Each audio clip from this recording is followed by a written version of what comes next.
Lo hemos escuchado por todas partes. Es necesario también dar la batalla cultural. Dar la batalla cultural es absolutamente esencial. Dar una batalla cultural. Primero es la batalla cultural. El término batalla cultural ha pasado a estar en el centro de la discusión pública. A la derecha y a la izquierda nadie parece centrarse en otra cosa. Hay que ganar la batalla cultural, hay que dar la batalla de las ideas. Lo que antes se ganaba en las trincheras, ahora se gana en las aulas de las universidades y en los platós de televisión. Y no nos podemos olvidar del campo de batalla por excelencia de estas guerras culturales: Internet. Con la aparición de nuevas formas de comunicación se ha producido una explosión que ha acelerado el conflicto. El ciclo informativo es cada vez más rápido. La actualidad se sigue minuto a minuto.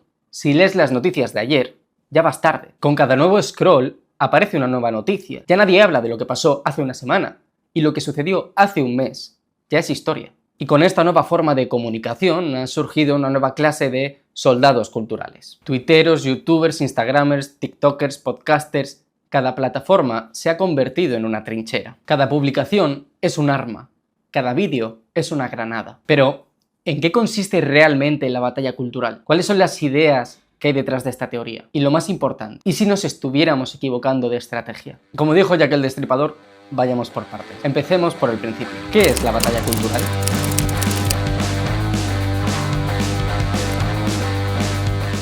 El nombre que suena siempre como el del padre de la batalla cultural es el de Antonio Gramsci. Gramsci era un intelectual italiano, marxista, de comienzos del siglo XX y uno de los fundadores del Partido Comunista Italiano. Pero le dio la vuelta al marxismo. ¿Qué quiero decir con esto? Para Marx eran las circunstancias materiales las que determinaban las dinámicas sociales. Es decir, lo que marca por encima de todo cómo se relacionan los individuos es la clase económica a la que pertenecen. No solo eso, Marx pensaba que toda la historia venía determinada por las condiciones materiales. Es lo que se llama materialismo dialéctico. Para él, la historia consistía en una lucha de clases entre un grupo oprimido y un grupo opresor. El esclavo contra el amo, el siervo contra el señor feudal, el proletario contra el burgués. Pero fijaos en que son las condiciones materiales de cada uno lo que determinan en qué grupo están y contra quién se tiene que enfrentar. Para Marx debía darse una revolución en la que el grupo oprimido, el proletariado, se enfrentase contra el grupo opresor, la burguesía. Tras la lucha se establecería una dictadura del proletariado que, más adelante, daría lugar a la utopía comunista. Ya sabemos cómo terminó eso, pero ahora mismo no nos interesa. Volvamos a Gramsci. ¿Cuál fue la innovación del intelectual italiano? Muy simple. Digamos que si Marx ponía la economía en la base del funcionamiento social, Gramsci hacía lo mismo, pero con la cultura. Pongámonos en situación. Desde el inicio de la revolución industrial se había producido una mejora de las condiciones de vida sin precedentes en la historia de la humanidad. El desarrollo económico y las mejoras médicas mejoraron el nivel de vida hasta niveles inimaginables décadas antes. En 1870, la esperanza de vida en Europa era de 36 años. En 1913, un año antes del inicio de la Primera Guerra Mundial, era de 46 años.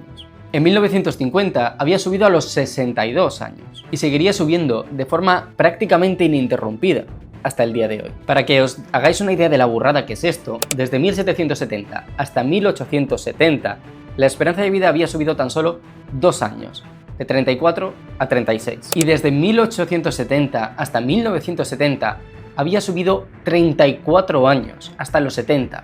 Es decir, prácticamente se había duplicado en el mismo periodo de tiempo. Pero eso no es todo. La tasa de población que vivía en pobreza extrema había empezado a desplomarse, pasando del 75% al 57% entre 1870 y 1930. El crecimiento económico se había disparado y se produjo una democratización de artículos que hasta entonces estaban al alcance de unos pocos privilegiados. En 1908, Ford presentó el Modelo T. Costaba $850 y vendió casi 6.000 unidades ese año. En 1916, el precio había bajado a $360 y vendió más de 500.000 de unidades. Como suele decirse, el obrero ya no estaba preocupado con la lucha de clase, estaba demasiado ocupado decidiendo qué coche o qué televisor comprar. Estaban haciendo la clase media. Marx había fallado en sus predicciones. Sí, el capitalismo mejoraba el nivel de vida de los más ricos, pero también el de los más pobres. Así que Gramsci fue listo. Entendió que la lucha cultural debía pasar a ser una parte más de la lucha política. Para mantener el poder no basta con las instituciones del Estado. También son necesarias aquellas que permiten tener la hegemonía cultural. ¿Cuáles son esas instituciones? Los medios de comunicación, las universidades, las escuelas, las asociaciones civiles, las instituciones religiosas. Este cambio es fundamental. La revolución ahora pasará a estar publicitada. Desde entonces, una ola de intelectuales de izquierdas empezaron a teorizar sobre cómo desarrollar esa batalla cultural. Nombres como Ernesto Laclau o Chantal Mouffe y miembros de la Escuela de Frankfurt como Herbert Marcuse continúan dándole un sustento intelectual a esa nueva forma de hacer política. E influye también en el pensamiento postmoderno. Filósofos como Michel Foucault o Jacques Derrida veían las relaciones humanas como relaciones de poder y hablaban sobre cómo es la cultura la que construye la realidad. Por lo tanto, si quieres cambiar la realidad, no es a la economía a donde tienes que apuntar, aunque para ellos el problema de fondo seguía siendo el capitalismo. Pero es en la cultura, en las narrativas y símbolos compartidos y en los discursos donde hay que poner el foco. Aquí es donde se ve más claro el giro que se le da al marxismo. La relación entre opresores y oprimidos ya no está tan clara entre proletarios y burgueses, pero sí lo está entre hombres y mujeres, entre negros y blancos, entre heterosexuales y homosexuales, etc. Lo central ya no es la lucha de clases, es la lucha de sexos, la lucha de razas, la lucha de orientaciones sexuales. Las guerras se han multiplicado y las instituciones culturales son nuestro campo de batalla. Es en este contexto donde se desarrolla Mayo del 68 en Francia o las protestas estudiantiles en los años 60 en Estados Unidos. Y es el germen de lo que ahora conocemos como movimiento woke. Por cierto, tengo una entrevista sobre el tema con el catedrático de Historia Contemporánea Pablo Pérez, así que si te interesa, te la dejo por aquí arriba. Como dice el politólogo argentino Agustín Laje en su libro La batalla cultural, pasamos así a la época de la imagocracia, el gobierno de, en y por la imagen. Hemos derribado el antiguo canon literario occidental y a cambio recibimos una inmensidad de nuevos relatos, mucho más fragmentados e inconexos entre sí. Están por todas partes, es imposible escapar de ellos. En la publicidad, en las historias de Instagram, en los vídeos de TikTok de un minuto. El hombre moderno se ha convertido en un escaparate, mostrándose de cara al público 24 horas al día, pero vaciado de contenido. Y es aquí cuando la política lo permea todo. El arte ya no busca representar la realidad, sino moldearla, imprimirle una forma predeterminada por un marco ideológico. Pensemos en todas esas películas de las que Hollywood ha producido tantas en los últimos años, que parecen haber dejado el genio creativo a un lado y se han convertido en sermones ideológicos. Es de un paternalismo asfixiante. Ahora, la industria cinematográfica parece más centrada en educar a una plebe ignorante que en conectar con la audiencia o en entretener. Citando al filósofo surcoreano Byung-Chul Han en su libro La crisis de la narración, en la época del storytelling como storytelling, la narración es indiscernible de la publicidad. Además, los gobiernos adaptan su forma de hacer política a los formatos de los medios de comunicación. Es lo que se conoce como mediatización. La política se convierte en un espectáculo en la que los políticos se pelean por imponer su relato a través de consignas vacías acompañadas de una presentación teatral. Citando de nuevo a Laje, estamos en la época en la que las películas gobiernan y los gobiernos entretienen. El ciudadano está acosado por el bombardeo constante de estímulos y tan solo le quedan dos opciones: o tomarse la cápsula, asumiendo el relato consciente o inconscientemente y volverse un neurótico obsesionado por la política, o replegarse hacia adentro, hastiado por la politización de cada aspecto de su vida, cada vez más acorralado. ¿Y qué ha pasado mientras tanto en la derecha? Pues digamos que mientras un equipo salía al terreno de juego, el otro se quedaba en el banquillo, sin saber muy bien qué pasaba. No me malinterpretéis, sí hay ejemplos y casos de empleo de técnicas de batalla cultural en gobiernos y regímenes de derecha. Por ejemplo, durante la persecución a los comunistas en los años 50 en Estados Unidos, liderada por el senador Joseph McCarthy, el gobierno de los Estados Unidos sí empleó a los medios de comunicación y presionó a Hollywood para crear propaganda anticomunista. Y en España, el régimen franquista utilizó los medios de comunicación, las instituciones religiosas y civiles y el sistema de enseñanza como herramientas de propaganda para promover la mentalidad nacional católica. Pero hay varias diferencias. En el caso del franquismo, estamos hablando de un régimen autoritario que utilizaba las herramientas propagandísticas propias de una dictadura, como lo podía hacer la Unión Soviética de Stalin o la China de Mao, por ejemplo. Y tanto uno como otro fueron repudiados, incluso por la propia derecha. En el caso del macartismo, en la segunda mitad de los años 50, y en el del franquismo, a partir de la transición, que se presentó como un intento de reconciliación nacional para dejar atrás los traumas de la guerra civil y de la dictadura. Lo que ha predominado en la derecha es un liberalismo de corte tecnocrático, que se empeñaba en ver problemas técnicos donde había muchas veces problemas culturales y humanos por una visión mal entendida de la neutralidad del espacio público, especialmente tras la caída de la Unión Soviética, cuando se proclamó la victoria del sistema económico liberal y el fin de la historia. Era una visión del hombre como homo economicus. Llegó así una nueva generación de políticos que pensaba que para alcanzara el poder bastaba con cuadrar bien las cuentas y ser un buen gestor. ¿Cuál fue la consecuencia de esto? Que en cada vez más espacios lograra imponerse una izquierda que sí había hecho batalla cultural para poder estar ahí. Que la derecha desertara de ciertas discusiones, descartándolas como juegos de niños inmaduros. Tal vez para ver esto con claridad puede servir una anécdota. Durante las protestas de mayo del 68 en Francia, el ministro de Juventud y Deporte, François Misov, visitó Nanterre para inaugurar una piscina. Estando allí se le encaró Daniel Cohn-Bendit, uno de los líderes de las protestas, y le recriminó que no tuviera en cuenta los problemas sexuales de los estudiantes. ¿Cuál fue la respuesta del ministro? Le dijo que se diera un baño en la piscina. Ante una propuesta de lo que algunos consideraban que era un modelo de vida buena, la respuesta era la mofa. Para la derecha, las reclamaciones de aquellos manifestantes eran tonterías de niños mimados. Y sí, en el corto plazo, mayo del 68 fracasó como fenómeno político, pero al mismo tiempo, como dijo Daniel Cohn-Bendit, fue un éxito cultural. ¿Y qué pasó décadas después? Que fueron las políticas que reclamaban los manifestantes de mayo del 68 las que se aplicarían en prácticamente todo Occidente. La planta no creció inmediatamente, pero tras regar durante un tiempo, a través de esas instituciones culturales, creció y terminó dando sus frutos. Pronto se aprobaron leyes como la del aborto, la de legalización de la píldora anticonceptiva, la del matrimonio homosexual o la promoción de la educación sexual en las escuelas públicas. En España, además, tenemos, entre otras, la Ley Integral de Violencia de Género y la Ley Trans. Por si fuera poco, la izquierda tiene un dominio casi completo en esas instituciones culturales. Por ejemplo, una encuesta de 2022 reveló que el 36% de los periodistas estadounidenses se identificaban como demócratas, mientras que tan solo un 3,4% se identificaban como republicanos. En España, un estudio de 2011 de la Asociación de la Prensa de Madrid reveló que el 49,5% de los periodistas se posicionan como de extrema izquierda, izquierda o centroizquierda, mientras que tan solo un 15,5% se posicionan como de extrema derecha, derecha o centro-derecha. Y en la universidad pasa 3/4 de lo mismo. En 2024, casi el 62% de los profesores universitarios en Estados Unidos se identificaban como progresistas, mientras que aproximadamente el 14% lo hacían como conservadores. Y en algunas universidades hay una diferencia incluso aún mayor. En Harvard, por ejemplo, tan solo el 2% del profesorado se identificaba como conservador en 2023. En Yale, el mismo año, un 1,1%. En España no hay muchos datos al respecto, pero encuestas como el European Social Survey sí destacan la tendencia izquierdista del profesorado. Lo mismo puede encontrarse en la educación básica y obligatoria, con contenidos educativos marcadamente sesgados hacia la izquierda, o entre las personas del mundo del arte y el entretenimiento. Por ejemplo, el 80% de las personas que trabajan en el mundo del cine, el arte y la música y donaron en las elecciones de Estados Unidos de 2016, lo hicieron al Partido Demócrata. Vamos, que la tendencia parece clara. La izquierda ha conseguido esa hegemonía cultural de la que hablaba Gramsci frente a una derecha que ni está ni se la espera. Pero un momento, porque es aquí donde entra en juego un nuevo actor, la nueva derecha.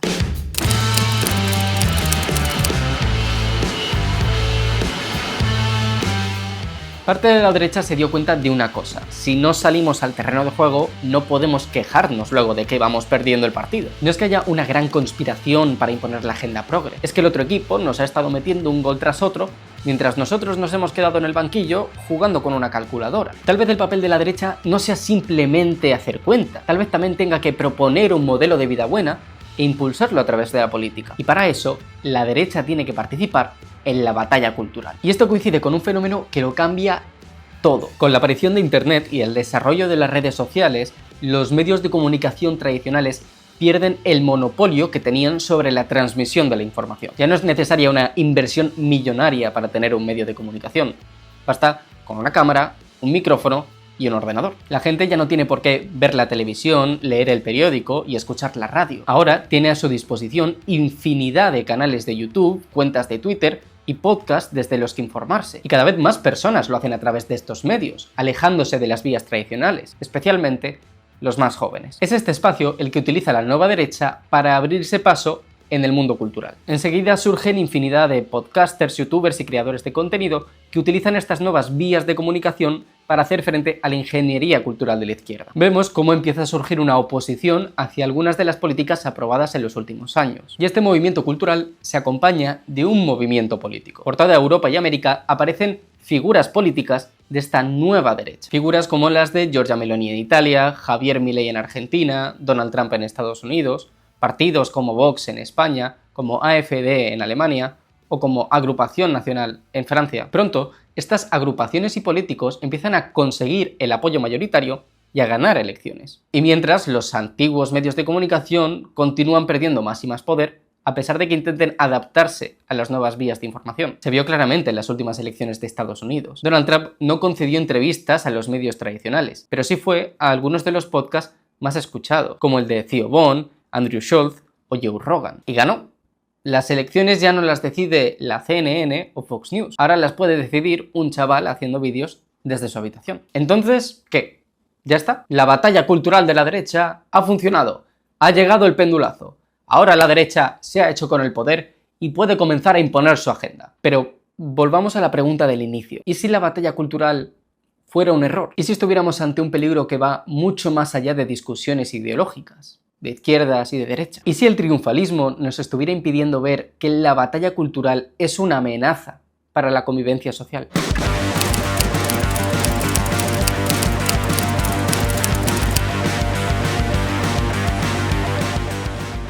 El 13 de julio de 2024, en plena campaña electoral en Estados Unidos, Donald Trump estaba dando un mitin en Butler, una ciudad del estado de Pensilvania. Todo iba con normalidad hasta que se escucharon 2 disparos.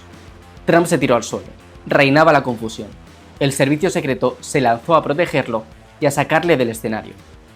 Él se levantó, levantando el puño y gritando: «Luchad, luchad, luchad». Habían intentado asesinar al expresidente y candidato republicano para las elecciones de Estados Unidos. La bala le había rozado la oreja, haciéndole una herida. Si Trump no hubiera movido la cabeza, unos milisegundos antes del disparo, la bala le habría dado de lleno en la cabeza y seguramente habría muerto. Hubo un fallecido por una de las balas, un bombero que asistió al meeting como público. Otro caso. Durante la madrugada del 28 de octubre de 2022, un asaltante entró en la casa de Nancy Pelosi, quien por entonces era la presidente demócrata de la Cámara de Representantes. Entró gritando: «¿Dónde está Nancy?». Ella no estaba en casa en ese momento, pero sí lo estaba su marido, Paul. Al verle, el atacante golpeó a Paul con un martillo y le fracturó el cráneo. A pesar de eso, consiguió llamar a la policía, que detuvo al atacante. Llevaba bridas, cinta adhesiva, cuerda y otro martillo. Su plan era secuestrar a Nancy Pelosi. Estos casos anecdóticos reflejan una tendencia más amplia. La violencia política